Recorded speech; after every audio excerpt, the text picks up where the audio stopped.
सच्ची और मुखलिस अहमदी बनना चाहती थी, जिसके लिए मैं कादियान गई। लेकिन मैंने जो हालात वहाँ देखे उसने मुझे कादियानियत से करीब करने की बजाय इस्लाम के करीब कर दिया। दोस्तों, आज मैं आपको बहुत बेहतरीन वीडियो दिखाने वाला हूँ कि एक कादियानी बहन ने इस्लाम कबूल किया है। तो आइए दोस्तों, पहले ये वीडियो देखते हैं, फिर इस पर बात करते हैं। मेरा नाम चंदा समीना कौसर है और मेरा ताल्लुक़ चनाब नगर से है, जिसका पुराना नाम रब्वा भी है। मैंने बुनियादी तालीम रब्वा से हासिल की, FA BA, और उसके बाद मैंने B.Ed जो है चुनियोट कॉलेज से किया।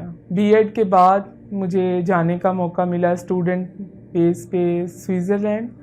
उधर से फिर मैंने माइग्रेट किया बेल्जियम में। बेल्जियम में मौजूदा मेरी सिचुएशन जो है वो मैं बतौर जज फैमिली कोर्ट में फ़राइज़ अंजाम दे रही हूँ। मैं पैदाइशी कादियानी थी। मेरे ख़ानदान में सबसे पहले मेरे परदादा कुतुबुद्दीन ने मिर्ज़ा कादियानी को इमाम मेहदी माना था। जब मैं कादियानी थी तो भी अपने आप को मुसलमान ही कहा करती थी, बल्कि ट्रू मुस्लिम कहा करते थे हम अपने आप को। लेकिन मेरा अपनी वालदा के साथ छोटी उम्र में कादियान जाने का मौका बना। याददाश्त मेरी थोड़ी शार्प है, इसलिए मुझे एक एक दिन याद है कादियान का। तो मैंने जो महसूस किया कि वो एक बस्ती में से एक बदबू है, जैसे ताफुन है, हल्की हल्की सी, या जैसे कहते हैं कि नालियों की या गटरों की, इस तरह की एक आती है ताफुन सा। दूसरी मैंने चीज़ जो कादियान में महसूस की वो थी, एक इनका कमरा है बैतुद्दुआ। उसमें बहुत लंबी लाइनें, और कहते हैं उसमें जो जाके दुआ करेगा वो तो जन्नत का बिल्कुल ही हकदार है। उसमें जब जाने का मौका मिला तो उसमें एक और ही किस्म की वहशत, और 2-2, 3-3 लोग उधर खड़े हो सकते हैं। जलसे के दिन थे, तो उस बैतुद्दुआ में मुझे कोई भी रूहानी चीज़ नहीं नज़र आई। तीसरी जो चीज़ थी वो था मनारतुल मसीह। उसके गिर्द जो तवाफ़ करना या उस पे हाथ लगा के चूमना और पूरे जिस्म पे लगाना और अपने मुंह पे मलना, और उसके अंदर भी जाके छोटी सी जगह है, तो वहाँ पे भी जाके मुझे कोई भी सुकून नहीं मिला। चौथी चीज़ थी मिर्ज़ा कादियानी की कब्र। जो भी जाता है वो लाजमी तौर पे एक मिर्ज़ा कादियानी की कब्र के ऊपर, और जिस पे वो वॉक किया करते थे, सैर किया करते थे अपनी ज़ौजा के साथ स्टेशन तक, वहाँ तक जाना बहुत ज़रूरी है। तो जब मैं अपनी वालदा के साथ वहाँ पे चलती थी तो कोई भी ऐसी कोई रूहानी कुछ भी ऐसा मंज़र बिल्कुल भी नहीं है। और लोगों से मैं पूछती थी कि शायद मुझे नहीं महसूस हो रहा, खालाजान आपको महसूस हो रहा है ऐसा कुछ कि हम मक्का की गलियों में हैं या मदीना की हवाओं में हैं, फ़िज़ाओं में हैं। लेकिन चूँकि सब पैदाइशी कादियानी होते हैं तो पैदाइशी कादियानी का कोई राइट नहीं होता कि वो इस मुकाम के बारे में बात कर सके। जिस अकीदत और मोहब्बत और एहतराम से हमारा कादियान का सफ़र रहा, तो वहाँ पे जाके जो एक तसव्वुर था एक रूहानी माहौल का, एक खुशबूदार ज़मीन का, ऐसा बिल्कुल भी कुछ भी नहीं था।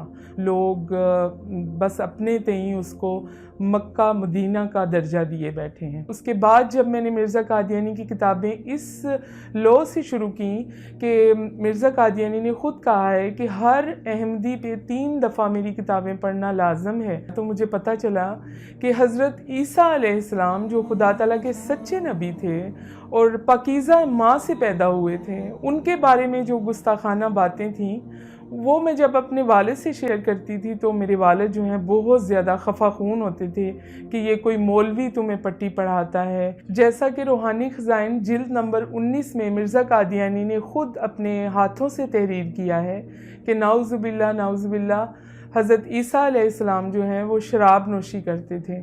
तो इस तरह के बहुत सारे कुफ्रिया कलमात हैं जो एक नबी की शान को बिल्कुल भी ज़ेब नहीं देते। उसके बाद जो कुछ ऐसी बातें होती थी कि बहुत ही ज़्यादा एक बच्ची अपने बाप से नहीं कर सकती, तो वो बातें मैं अपनी माँ से करती थी अंधेरे में, कभी छुप छुप के, कभी पेटी वाले कमरे में, कि वालदा ये चीज़ें लिखी हैं। तो मेरी वालदा एक पढ़ी लिखी औरत थी, तो फिर वो मुझे कहती थी मुझे निशान लगा दो बेटी, मैं 10 बार पढ़ूंगी और इसे समझने की कोशिश کروں گی.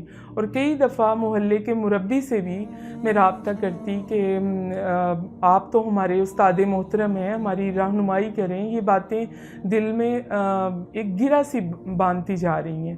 اس سارے سلسلے کے بعد جب میں اپنے والدین سے بات کرتی, میری والدہ جو ہیں قائل ہو جاتی تھیں, لیکن میرے والد کبھی بھی قائل نہیں ہوتے تھے, بلکہ وہ کہیں نہ کہیں میرے لیے مرنے کی بد دعائیں کرتے تھے کہ یہ کیا اذیت ناک ایک بچہ میرے گھر پیدا ہو گیا ہے, کیونکہ میں سب سے بہن بھائیوں میں چھوٹی تھی اور سب سے زیادہ خدمت گزار تھی, اور میرے بہن بھائی سب سیٹ تھے یورپ میں, لیکن میں اپنے والدین کے ساتھ تا دم مرگ میں نے نبھا کرنے کا وعدہ کیا ہوا تھا خدا سے. اس کے بعد جو ہے میں نے کچھ عرصہ کے لیے اپنے والد سے ڈسکشن کرنا بالکل بند کر دی. خدا سے میں نے عرض کرنی کہ یا خدا, میں ایک عورت ہوں, ایک لڑکی ہوں, اگر میں اس عذاب سے نکلوں تو میں اپنے ماں باپ کے بغیر نہیں نکل سکتی. لیکن میرے والد کو آخری عمر میں کچھ ایسے خواب آنے شروع ہو گئے تھے اپنے متعلق, میرے متعلق, تو پھر وہ میں جب بھی ان کو فون کرتی بیلجیم سے تو وہ مجھے کہا کرتے میرے پاس جلدی سے آؤ. تو وہ کچھ آگ دیکھتے تھے, کبھی اپنے آپ کو جلتا دیکھتے تھے, تو کہتے تھے کہ تم میری بیٹی ہو, تم میری مرہم کر رہی ہو. تو اس طرح سے میرے والد کی جو نفرت تھی خدا تعالیٰ نے محبت میں بدل دی. پھر الحمدللہ 2015 میں وہ دن آ ہی گیا جب میرے والد جو ہیں بالکل باقاعدہ طور پہ مجھ سے ایگری ہو گئے کہ ہم اس کلٹ سے نکلتے ہیں, اور ڈھیروں لعنتیں ڈال کے مرزا قادیانی پہ ہم نے سچے دل سے اسلام کو قبول کیا. چونکہ بچپن میرا ربوہ میں گزرا, چناب نگر میں گزرا, تو بہت سارے ایسے واقعات ہیں جو ذہن پہ ویسے ہی نقش ہیں جیسے میں نے خود اپنی آنکھوں سے دیکھے. جیسا کہ وصیت کرتے ہیں یہ لوگ, پوری زندگی پیسے دیتے ہیں کہ ہم جنت میں داخل ہوں گے, اور علیحدہ سے بہشتی مقبرہ بنا رکھا ہے. تو جن لوگوں کے بھی پیسے تھوڑے سے کم ہوتے تھے ان کو وہاں پہ نہیں دفن کیا جاتا تھا, حالانکہ وہ پوری زندگی اپنی آمدن کا حصہ باقاعدہ دیتا رہا. اگر تھوڑے سے پیسے کسی بیماری کی وجہ سے یا بڑھاپے کی وجہ سے یا پریشانی کی وجہ سے وہ ادا نہیں کر سکا تو ان کا میں رحم کہیں پہ بھی نہیں دیکھتی تھی, اور اس کو امانتاً نارمل جو عام قبرستان ہے اس میں دفن کر دیا جاتا تھا. اور میرے والد چونکہ بزرگ تھے اور نظر بھی کمزور تھی اور بہت دعاؤں والے آدمی تھے, ان کو انوائٹ کیا جاتا تھا کہ فلاں وقت میں آپ آئیے, وہاں سے اس میت کو اٹھا کے نکال کے پھر بہشتی مقبرہ میں اس شرط پہ داخل کیا جاتا تھا جب تک وہ اپنے بقایا جات ادا نہیں کر دیتا تھا. 4 دن بعد یا 5 دن بعد, تو میں چھوٹی تھی تو اپنے والد سے ضد کرتی تھی کہ میں بھی آپ کے ساتھ ضرور جاؤں گی, مجھے دیکھنا ہے. جب اس کو نکال کے ایک ریڑھی سی ہوتی تھی اس کے اوپر رکھا جاتا تھا, اس وقت میں میرے والد کے کندھے پہ ایک صافہ سا ہوتا تھا, وہ میرے منہ پہ بھی لپیٹ دیتے تھے اپنے, کیونکہ اتنا زیادہ تعفن ہوتا تھا. اور اس میت سے, اس لاش سے ایک غلیظ اور بدبودار پانی پورا سفر جو ہے عام قبرستان سے بہشتی مقبرے تک چھڑکاؤ ہوتا جاتا تھا. وہ میں اپنے دل میں اس قدر درد محسوس کرتی تھی کہ ہمارے پاس کیوں اتنے پیسے نہیں ہیں, ہم پیسے ادا کر دیتے تاکہ اس کی لاش کی یا میت کی اس طرح سے بے حرمتی نہ ہوتی. اسلام قبول کرنے کے بعد سب کی سب جو قادیانی لوگ ہیں, جو آپ کے رشتہ دار, تعلق, سہیلیاں, آپ کے ساتھ مل بیٹھ کے کھانے والے, بولنے والے, آپ کے دکھ درد میں شامل ہونے والے, وہ سب کے سب کو ایک لیٹر ایشو ہو جاتا ہے مرزا مسرور کی طرف سے کہ اس بندے نے قادیانیت کو رد کر دیا ہے اور ہمارے نزدیک اب یہ مرتد اور کافر ہے. تو یہ کہہ کر بہت ہی بری طرح سے دھتکارا جاتا ہے. یہ جو رویہ ہے ان کا شروع سے ہی چلتا آ رہا ہے. مرزا قادیانی اس کی بیسمنٹ بنا کے گیا ہے کہ کس طرح اس کو ایک ذہنی طور پر مفلوج کر دینا ہے. اور میں چشم دید گواہ ہوں کہ جب میں ربوہ میں تھی یا اسٹوڈنٹ تھی, بہت ساری لڑکیاں اور بہت سارے لڑکے جب سوال جواب کیا کرتے تھے تو وہ ان کو جواب نہیں ملا کرتے تھے تو وہ خودکشی کی طرف چلے جایا کرتے تھے.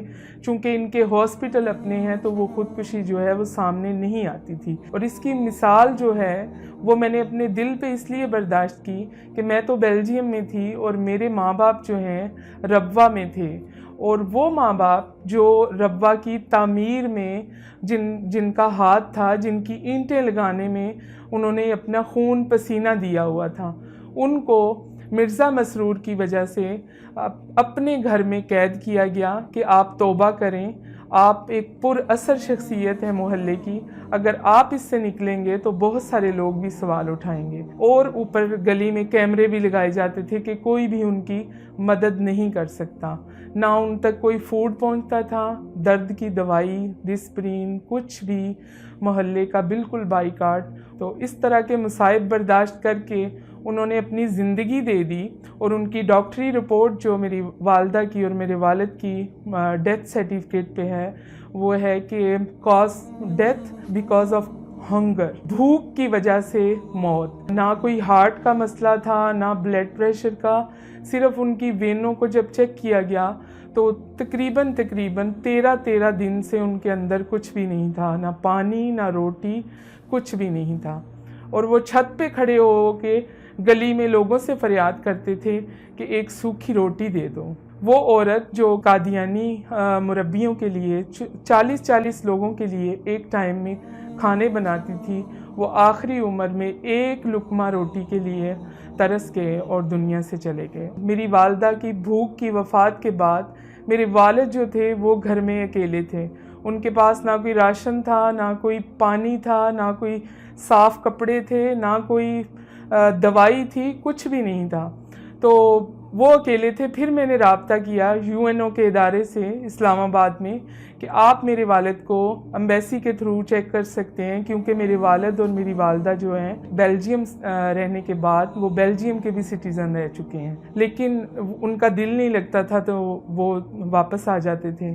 اس سچویشن میں جب اسلام آباد کی ایجنسیوں نے ادھر سے رابطہ کیا تو میرے والد جو ہیں وہ گھر پہ نہیں ملے۔ بالکل قریبی ربوہ کی ایک سڑک پہ میرے والد کو جب لوگوں نے پہچان کے دیکھا اور وہ اس ادارے نے جب ان کو چیک کیا تو ان کے منہ میں بہت سارے بجری کے پتھر تھے جو وہ چوس رہے تھے، اور جب ان کو کہا گیا کہ آپ کا گھر کدھر ہے تو ان کو گھر بھی یاد نہیں آ رہا تھا کہ میرا گھر کدھر ہے۔ قادیانی جو ہیں ان کے اوپر ایک الزام ہے کہ وہ اسرائیل کے بہت زیادہ قریب ہیں، اور میں بھی اس چیز کو الزام ہی سمجھتی تھی جب میں مختلف قسم کی دیواروں پہ یہ لکھا ہوا دیکھتی تھی کہ قادیانی جو ہیں اسرائیل کے یار ہیں، غدار ہیں، غدار ہیں۔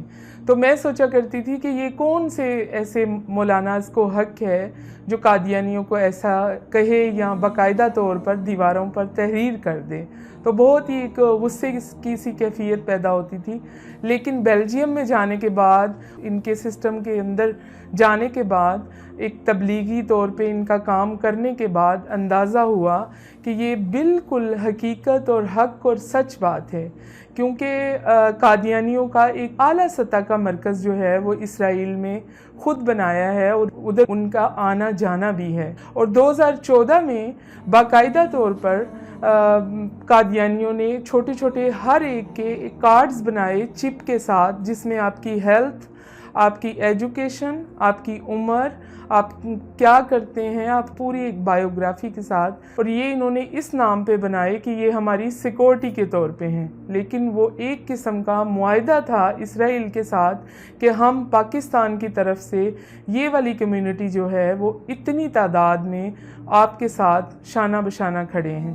تو میری یہ بات کا وہم اور یہ ایک غصہ اور نفرت یہ نکل گیا کہ یہ ایک الزام نہیں ہے، یہ حق اور سچ بات ہے۔ قادیانی جو ہیں وہ اسرائیل کے یار ہیں، اور یہ سچ ہے کہ قادیانیوں کو اسرائیل سے خاص قسم کی ایک انسیت ہے۔ ایک چیز جو میرے لیے اور بہت زیادہ قابل تکلیف تھی، اذیت کا باعث تھی، کہ جب بھی کوئی قادیانی مائیگریٹ کرتے ہیں پاکستان سے، یہ ایک ماحول کریٹ کرتے ہیں، سٹوری کریٹ کرتے ہیں پاکستان کے خلاف، کہ مولاناز جو ہیں وہ ہمارے پیچھے چڑھ گئے، ہماری بچیوں کو خطرہ ہے۔ یہ صرف اور صرف پاکستان کو اس طرح سے ڈاؤن کرنے کی باتیں کرتے ہیں کہ یہ ایک بہت ٹیرورسٹ سا کنٹری لگتا ہے دیکھنے والے کو، جس کی ایک مثال یہ ہے کہ پاکستان کے جو تحفظات ہیں یورپ میں یا دوسرے ملکوں میں، وہ قادیانیوں کی وجہ سے بھی بہت زیادہ بڑھ چکے ہیں، جس کی وجہ سے پاکستان گرے لسٹ میں جانے تک کی نوبت میں آ چکا ہے۔ मैं खलूस दिल से सब कादियानियों को एक पैगाम देना चाहूँगी कि जब आप इस माहौल से निकलकर बहुत ही एक पुरसुकून ज़िंदगी की तरफ जाना चाहते हैं तो इस्लाम पे गौर व फिक्र करें, कुरान पे गौर व फिक्र करें। ये नहीं कि चंद आयात को आप बहस के लिए उठा लें, उस पे बहस करें और पूरे कुरान को आप वहाँ पे दबा रहने दें। ये तो काम मुनाफिकीन का था, कुफ़ार का था जो वो करते थे। ज़रूर मेरा एक तहे दिल से पैगाम है कि मिर्ज़ा कादियानी की किताबों को अपनी अकीदत का चश्मा और मोहब्बत का चश्मा उतार के पढ़िए, सच्चे दिल से पढ़िए। और हमारे लिए एक मशले राह हैं इरफान महमूद बर्क साहब, कोई किसी किस्म का भी सवाल हो तो वो आपकी ज़रूर रहनुमाई करेंगे और इज़्ज़त के साथ आपके सर पे प्यार की और मोहब्बत की एक चादर भी रखेंगे जिसे आप कभी भी अपने से दूर नहीं कर सकेंगे। अब मेरी ज़िंदगी का मकसद सिर्फ़ और सिर्फ ये है कि जो लोग अंधेरों में भटक रहे हैं, जिनको रास्ता कुछ भी दिखाई नहीं दे रहा और वो अपने तय सवाल करते हैं, अपने तय जवाब लेते हैं, उनके लिए एक आसानी मुयस्सर करना कि वो भी इस नूर को पहचाने, इस हक़ को पहचाने और एक सच्चे सफ़र को जो ज़िंदगी में भी कामयाब करेगा और आखिरत में भी शफात का बायस बनेगा। और ज़िंदगी बहुत ही आसान है फरमाने मुस्तफ़ा सल्लल्लाहु अलैहि वसल्लम के साथ, और मरना तो उससे भी आसान है शान मुस्तफ़ा के साथ। जी दोस्तों, ऐसे कि आप लोगों ने आज की वीडियो देखी है तो दोस्तों बहुत बेहतरीन वीडियो थी। दोस्तों इस बहन की जो दास्तान थी ये भी आप लोगों ने सुनी है कि ये कैदियानी थी और ये कैदियानों के एक इलाके में यहाँ पे रहती थी। ये माँ बाप की सबसे जो है वो आखिरी बेटी थी, माँ बाप की खिदमत कर रही थी। ये जो है दोस्तों के एजुकेशन पर ये बेल्जियम चली गई है और वहाँ पे फिर इनके जो फैमिली थी वो भी इनके साथ थी। बाद में इनके जो पेरेंट्स थे वो यहाँ पाकिस्तान में आ गए, फिर ये भी आ गई। तो इसका कहना है दोस्तों कि मैं माँ बाप की खिदमत करती रही और कैदियानों के कुछ मज़ार होते हैं, इनको वहाँ भी जाना होता है। तो ये कहते हैं कि मैं अपनी फैमिली के साथ, माँ बाप के साथ मैं वहाँ पे चली गई। हम वहाँ पे घूम रहे थे, जो रसूमात है वो हम लोग कर रहे थे। तो मुझे दिल का सुकून नहीं मिल रहा था, चैन नहीं मिल रहा था। जैसे कि लोग मदीना जाकर उम्रा करते हैं, हज करते हैं, वहाँ की शहादतें हासिल करते हैं, इनका इंसान की रूह कितना इत्मीनान और कितना सुकून उनको मिलता है। तो यही सुकून हमें यहाँ पे नहीं मिल रहा। तो फिर ये कहना है कि ये कैदियानों की जो रसूमात थे ये हम जो है वो अदा कर रहे थे कि वहाँ पे इनका कहना है कि बहुत बड़ा कमरा, तो वो कि वहाँ पे अगर वो आप लोग कतार में खड़े होंगे तो आप लोग डायरेक्ट जन्नत में दाखिल हो जाएंगे। अगर आप लोग उस कमरे में दाखिल हो गए हो, एक कतार बनी होती है। तो इस बहन का कहना है कि मैं घर आ गई हो, मैंने जो है वो अपने वालिद साहब के साथ जो है मैंने बातचीत कर ली कि ये जो हो रहा है, कैदियानी जो कर रहे हैं और ख़ुद को जो है वो कह रहे हैं कि इस पर जो वही आई, तो ये सारी बातें झूठी है। आप लोग क्यों इस पर यकीन रखते हैं? मेरा दिन और मेरे रूह जो है इत्मीनान और सुकून मेरे रूह और दिल में नहीं उतरता, लेकिन मुझे सुकून नहीं मिल रहा। आखिरकार मुझे अपने वालिद साहब जो है वो बददुआएं देने लगे कि अल्लाह आपने के बस बददुआएं देने लगे कि मेरे घर में ऐसे बदनसीब औलाद पैदा हुई है जो कि मुझे अभी बातें करेगी, या ये है या वो है। तो दोस्तों इसका कहना है कि बाद में जो है मैं बेल्जियम चली गई है, लेकिन फ़ॉरन से मैं चली गई थी। तो वहाँ पे मैं जो है अपना वक्त गुजार रही थी और एक दिन ऐसे आया कि मुझे अपने वालिद साहब ने जो है वो कॉल किया। मुझे अपने वालिद साहब ने कहा कि मुझे आपकी याद आ रही है और आप जल्दी से मेरे पास आ जाए। तो दोस्तों इससे कहना है कि मैं जब अपने वालिद साहब के पास, अपनी फैमिली के पास जब मैं आ गई हूँ तो मेरे वालिद साहब ने कहा था कि बेटा आप जो इस्लाम के बारे में जो बातें कर रही थी वो बिल्कुल सही है और दुरुस्त है, हम इस्लाम कबूल करना चाहते हैं। तो हमारी फैमिली ने इस्लाम कबूल कर लिया। दोस्तों आहिस्ता आहिस्ता कैदियानियों की जितनी भी वो यूनाइटेड जो फैमिली होती है उनको जो पता चल गया, जब तब मैं जो है बेल्जियम चली गई, मेरे माँ बाप जो है यहाँ पे रहते थे। तो उन लोगों ने मेरे माँ बाप पर, मेरी फैमिली पर इतना जुल्म और सितम किया कि जितने भी इलाके के लोग थे उन लोगों को मना कर दिया कि आप ना इन फैमिली से मिलोगे, ना इनको रुकाने के लिए कुछ दोगे, बस सब कुछ से बाइकाट कर लिया। तो दोस्तों से कहना है कि मेरे वालिद साहब जब मर गए थे तो वो भूख की वजह से मर गई, मेरी माँ भूख की वजह से मर गई थी। तो आहिस्ता आहिस्ता दोस्तों इसका कहना है कि जब मैंने इस्लामाबाद में एम्बेसी, पाकिस्तान एम्बेसी से जब मैंने बात कर ली कि मेरा ऐसे फैमिली है और वो लोग कैदियानी वहाँ पे उन लोगों को उन पर जुल्म और सितम कर रहे हैं क्योंकि हमने इस्लाम कबूल किया, आप लोग जाके वहाँ उनसे पूछ ले। तो फिर वो एम्बेसी चली गई है दोस्तों कि मेरे वालिद साहब एक पटली पर बैठे हुए और जो पत्थर थे वहाँ के वो मुंह में डाले हुए थे, और वो पत्थर जो था वो मुंह में चपट रहे थे, खा रहे थे, उसको इतनी भूख लगी थी। तो दोस्तों कहने में आता है कि बहन की जो बात थी वो भी आप लोगों ने सुनी है कि जितने भी इसराइली है ये कैदियानों की मदद कर रहे हैं और यही कह रहे हैं कि आप लोग जो है मुसलमानों की ईमान को आप लोग कमज़ोर बना दें, बिल्कुल मुसलमानों का जो इस्लाम है इसको आहिस्ता आहिस्ता ख़त्म करें।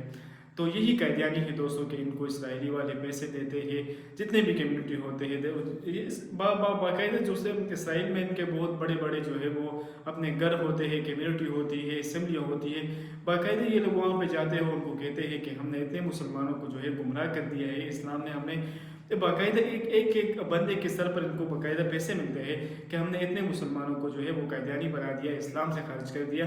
तो अल्लाह ताला जो है इन कैदियानों को अल्लाह ताला तबाह करे, और हम दुआ ही कर सकते हैं कि जितने भी लोग इनके जंजाल में जो है फंसे हुए हैं या इनके जाल में फंसे हुए हैं ये, तो अल्लाह ताला इनकी जो जितने भी इन लोगों के जहनों में जो कि चाल चल रहे हैं, अल्लाह ताला उनके चालों को कमज़ोर कर दे और अल्लाह ताला मुसलमानों की ईमान की और इस्लाम की हिफाजत फरमाए। तो दोस्तों बहुत बेहतरीन वीडियो थी और उम्मीद करता हूँ कि ये वीडियो आपको अच्छी लगी होगी। अगर वीडियो अच्छी लगी हो तो अपनी कीमती राय के साथ ज़रूर शेयर करें। वस्सलाम।